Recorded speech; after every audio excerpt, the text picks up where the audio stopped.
Hello, I'm Kyle, and this is Give Paws Hobby, the channel where I stop to appreciate the things I love to fill my free time with. Welcome back to Tea and Pancakes. It's been a little while since we've had this show, this sit-down chat. Looks like the last time I did this was the 20th of March. So that's kind of fun. And we have recently broken through a threshold of 50 games of Root on physical Root. Actually, I think I did include, for those interested who have played tons and tons and tons of Root on digital, I think I've included my couple games of Root digital in there. But I just don't care for Root so much on digital. I know a lot of people do, which is awesome. I've definitely included times I've played on TTS, especially because that's where I had the most up-to-date, forthcoming stuff with Marauder and Clockwork 2.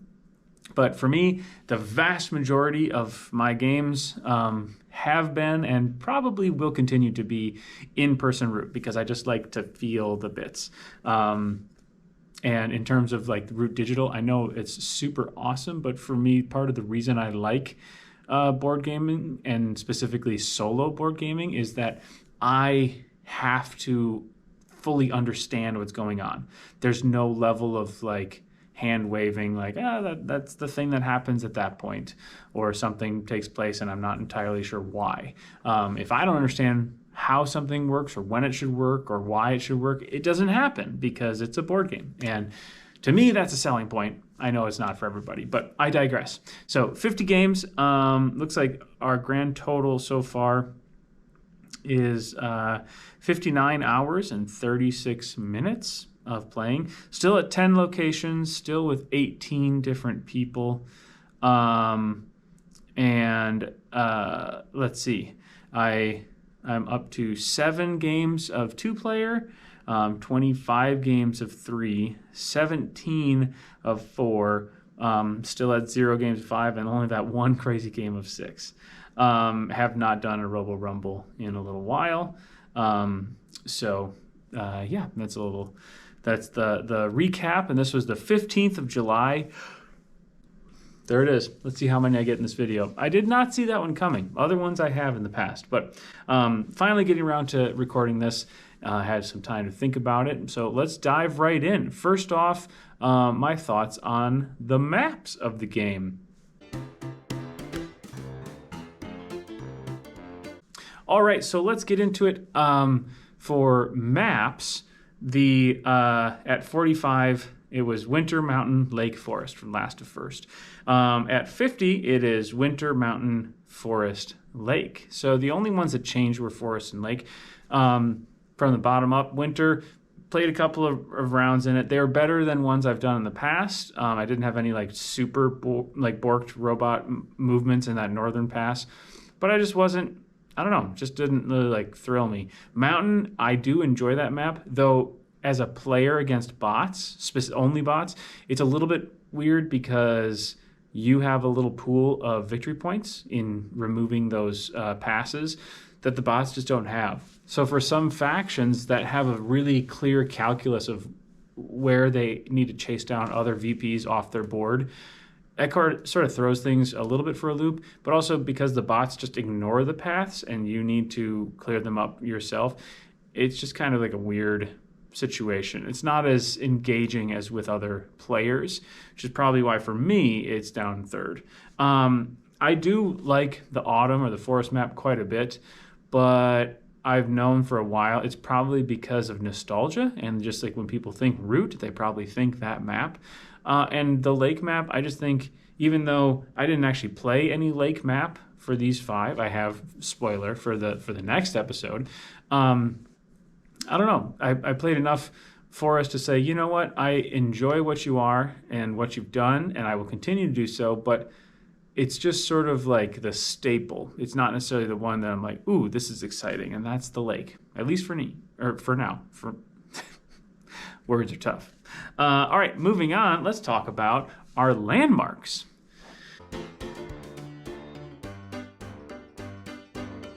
All right, at 45 games, it was Tower and Fairy from bottom to top.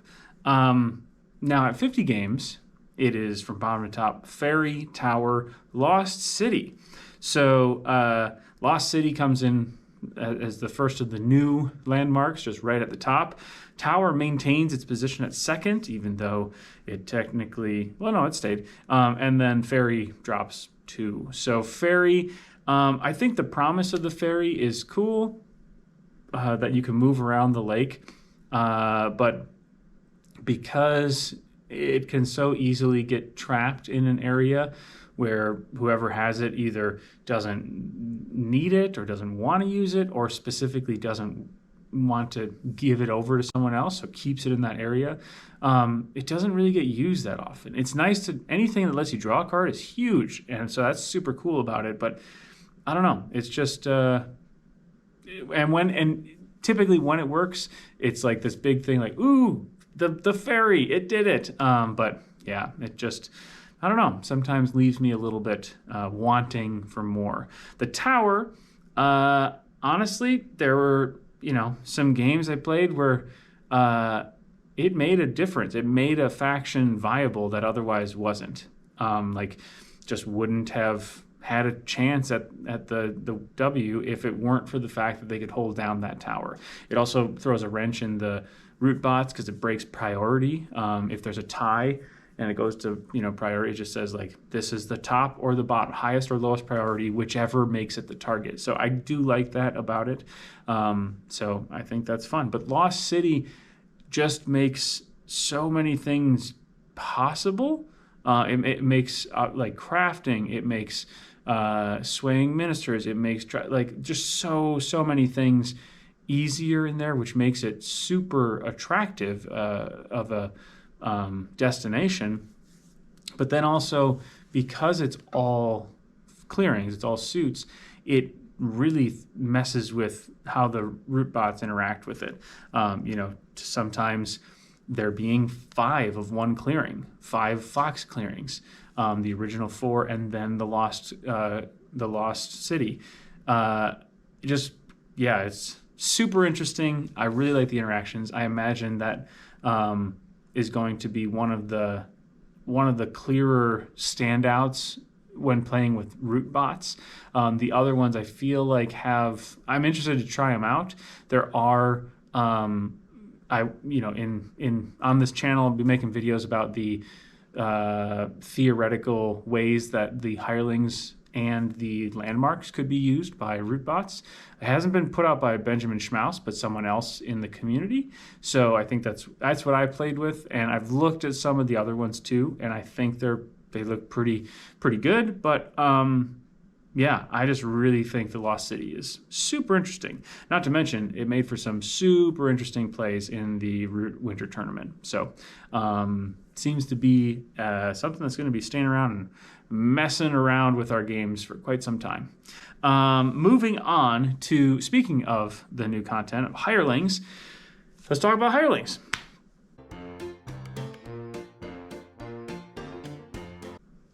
So at 45 games, from bottom to top, we had Feline Physicians. What was the Protector? Furious Protector. There it is. And then we had the Last Dynasty as the gold medal. And we added 2 more Hirelings into the mix, and they went close to the top, but not quite all the way to the top. So that was the Popular Band, and the Flotilla. So from bottom to top for 50 games, we have Feline Physicians, Furious Protector, Flotilla, Pop Band, and Last Dynasty.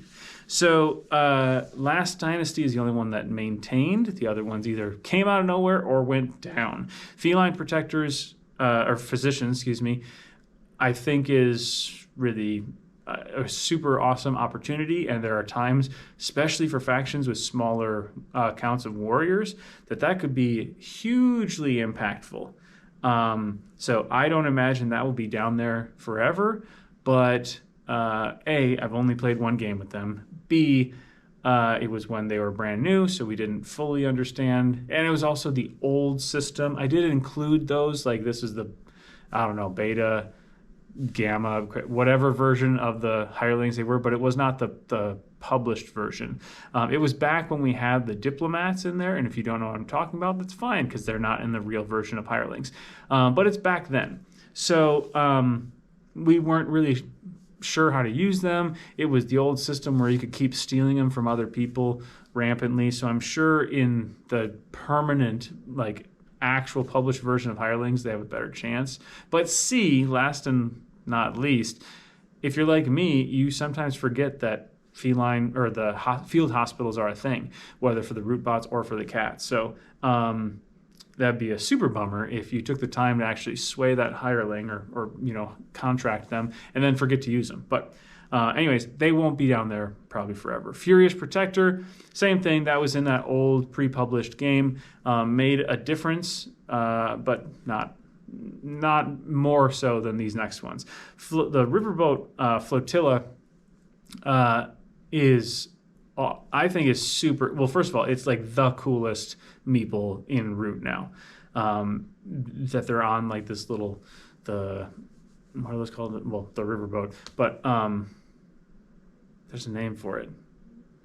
Whatever it is. But the three of them there with their like card counting hats, and they're super adorable. It can be super impactful. I think it's also really interesting that once you move it and you get to fire on somebody, that then people can move into that area and take advantage of it and draw cards at the beginning of your turn if they're on the spot with the flotilla. So I think it's a really interesting push and pull. And if they're on that spot, they know they won't be targeted because it has to move up or down or around the lake, as it were. Popular Band, I think, is super interesting. And it definitely paved the way to some really interesting like power plays where we're pulling people away from where they otherwise could have had rule, or they're going to spool up for a big battle. Or I think it's super engaging. Definitely messes around with the powers that be. I like, just like Furious Protector and the Big Bear and the things that are, and the Porcupines, the things that are outside of the normal spectrum of Root characters to make the woodland that much more vibrant. And also they're pink flute playing animals, so wins all around.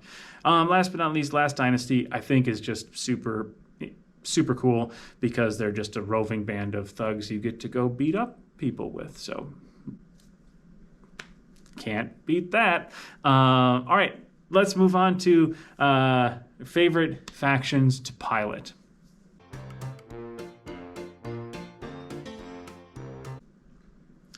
So at 45 plays, from bottom to top, it was crows, otters, cats, lizards, birds, toasts, vagabond, and moles.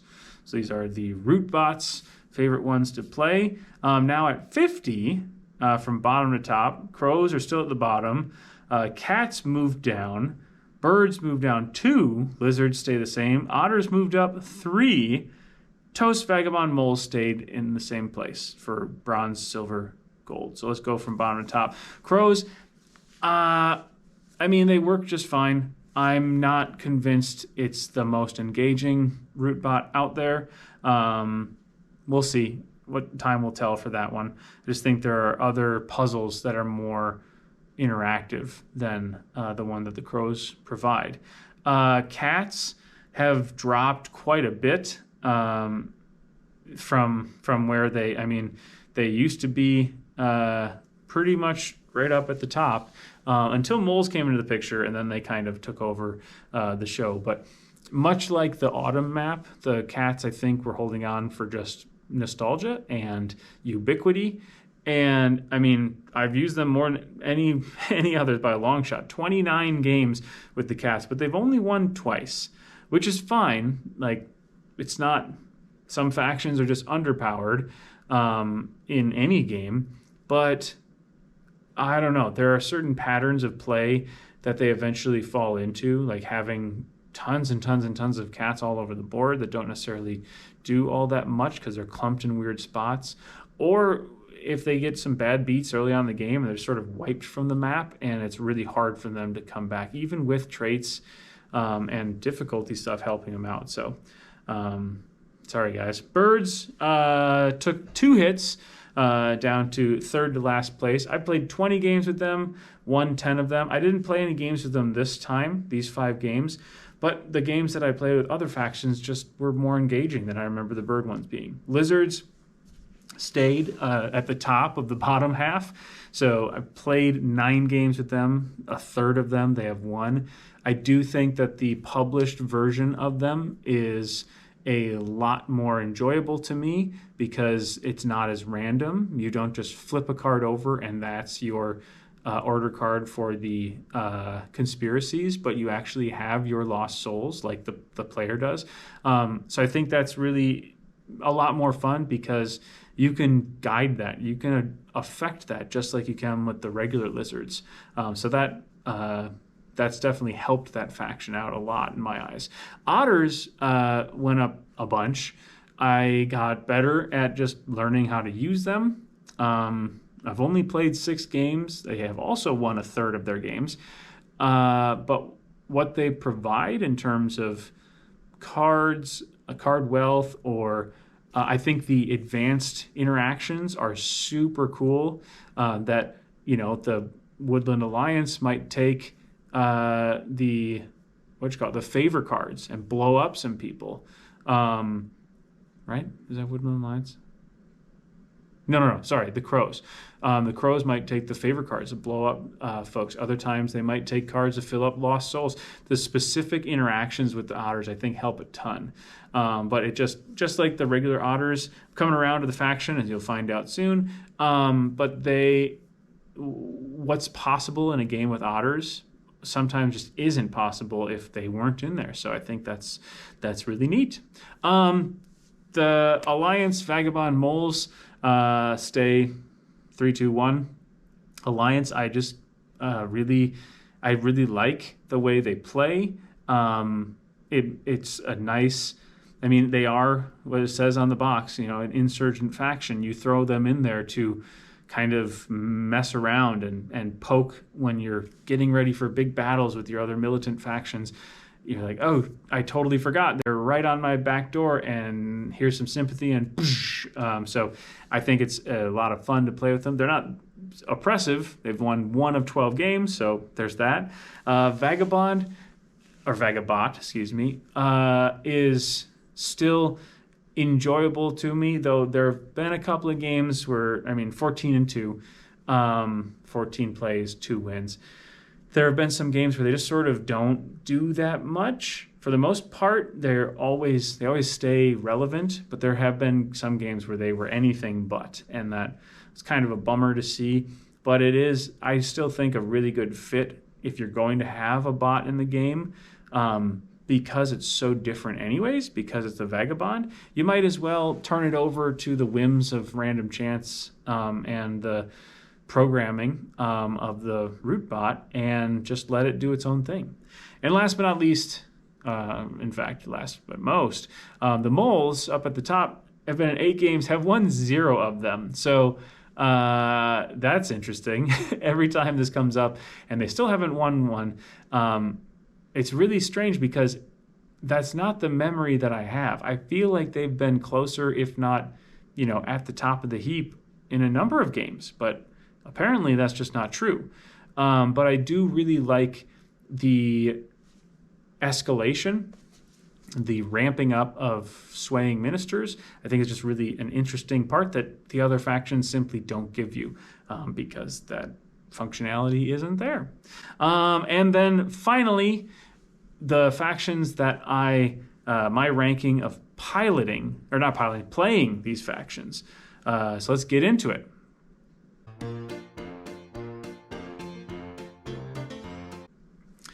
So at 45 plays last time, from last to first was otters, cats, birds, vagabond, crows, lizards, badgers, toasts, moles, and rats. So it's getting longer there. There's 10 now with the Marauder factions. So now at 50, I have played one game each of 5 different factions. And the standings are as follows. From last place, birds went down 2, otters went up 1, cats went up 1, crows went down 1, vagabond went up 1, and the top 5 are unchanged. Lizards, badgers, toasts, moles, rats. So let's get the top 5 out of the. Let's do this interesting because the movement happened down below. So let's start at the top. Rats. I haven't played a game with them or the moles this time around, but I still vividly remember being the rats, and I mean it's the new thing, one of the new things, so I know that's helping them out. But just having a faction so focused on one of just like a hot knife through a woodland, cutting up other factions like hard work, I think was super fun. I think it could draw a lot of heat from around the table from other players, and I've only played once against another human player. I've only played them twice total, but I imagine that as I broaden that out and play with more people, they might draw some heat from the other people, which is fine because of all the factions. They seem uniquely qualified to handle that. Moles, just like with the ROOTbots, I really enjoy the flexibility of this faction to be able to build out functionality as you see fit. I like the moles a lot. I think they are in many ways a leveled up in a certain way, a side leveling but also leveled up version of the cats. And I think it's fun. It jives with what I want to be doing. Toasts are the first that I actually played one this time around, and I won a game. So I really like the Woodland Alliance, and I kind of forget that. They sort of lurk in the back of my mind. I guess thematically that tracks. But as a faction that I sort of forget about because I haven't played that many games as them, but it's just a super fun engine to play with. And I will say it loses some of that luster when you're playing against the ROOTbots, because when people stumble into your things, you know that it's not a calculated thing they did. It's just their programming. But even still, it's not like you're at a huge advantage when you're playing the ROOTbots. In a lot of different ways. So, but yeah, I like them quite a bit. Badgers are a super interesting puzzle. I've played them 5 times. I've only won twice with them. But I really like what they bring to the table. I think they are probably a faction only introduced to people once they've pretty much made their rounds with the other factions, because it's like it's like the ironic faction. Like everyone else is into this like warfare of some sort, at least a little bit. I guess that it's not like they're opposed to fighting, but their engine is just so different. I guess kind of like the otters or some that they stand apart in a lot of ways. And for that, I do enjoy them, but I'm sure a lot of people would be like, I don't understand what's happening.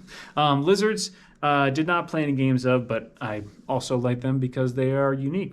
All right, now the bottom 5, some changes. Crows used to be 6th.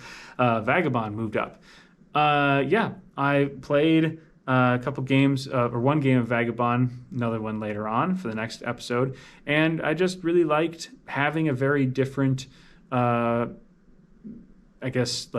focus in the game. I did miss not having an army to bandy about and to rove around the field with, but there are things you can do as Vagabond that no one else can do. So I did enjoy my time. The Crows went down 1. Not by playing them, just because the Vagabond was more fun. The cats and otters went up. They got played once each. Cats I've played 7 times, won 3. Otters played 2 times, won 0 times.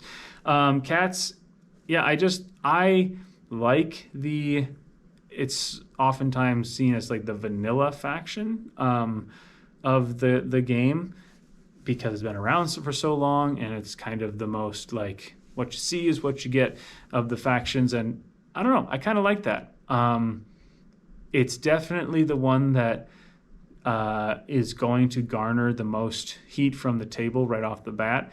And, you know, when I'm playing against other meat bags, that's kind of nice, because I'm already going to be taking heat from the table, because I'm the table nanny, and there's like, well, he knows the game really well, so let's attack him. So I might as well play the faction that's already going to be taking that heat almost all the time anyways. As for otters, this is kind of like the big revelation. We'll get the birds out of the way.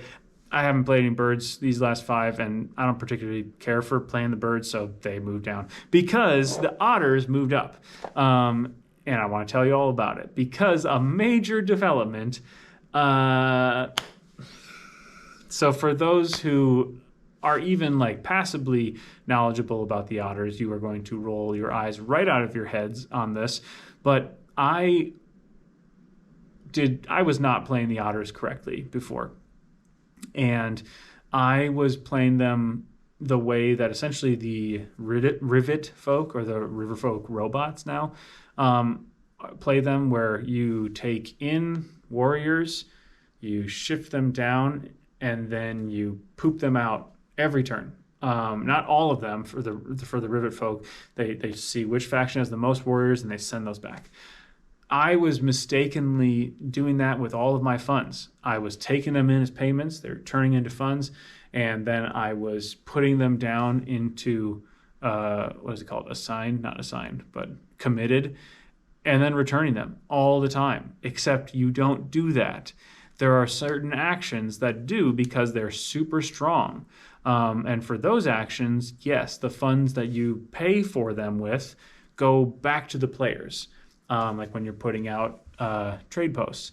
However, there are, at more than half of the actions, the funds just go to committed. They go to where you craft with them, you move, or you battle, or whatever it is, and you move those funds down into that committed box because you can't use them anymore for that turn.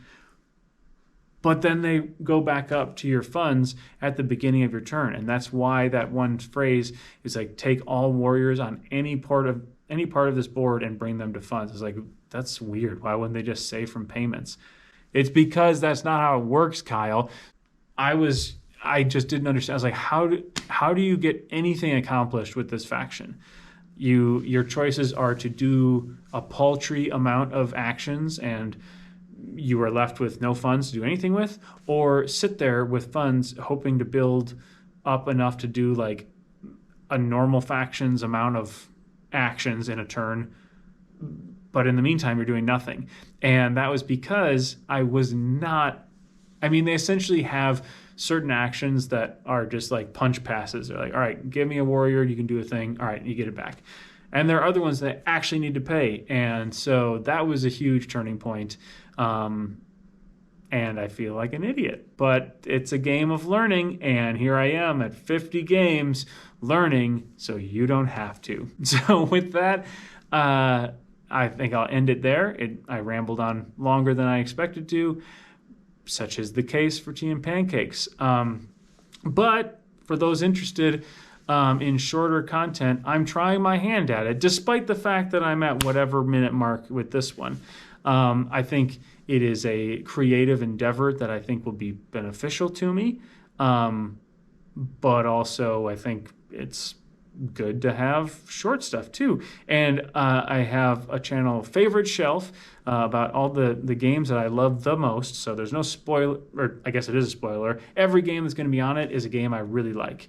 There isn't going to be any like gotchas, or probably won't be any new games on there because they're games that I've played a bunch of. Tried, tested, and loved. And Root was the first one that I dove into. So in under 5 minutes, my thoughts on why I love Root so much right here at one of the links in the upper corners for you to watch. And if you're going from this point in this video and you're clicking on that to go to another video, bless you, my fellow YouTube denizen, for wanting to hear that much of my voice because, whoa, consider me surprised. But yeah, thanks for taking a pause at Give Pause Hobby. I'm not sure what's going to be coming up next. I have a laundry list of things that I have in the works, and I'm trying to get onto a one a week schedule. We'll see if I can. I'm on that right now. Let's see if I can keep it up. But with whatever comes out next, we will see you then. Bye, everybody.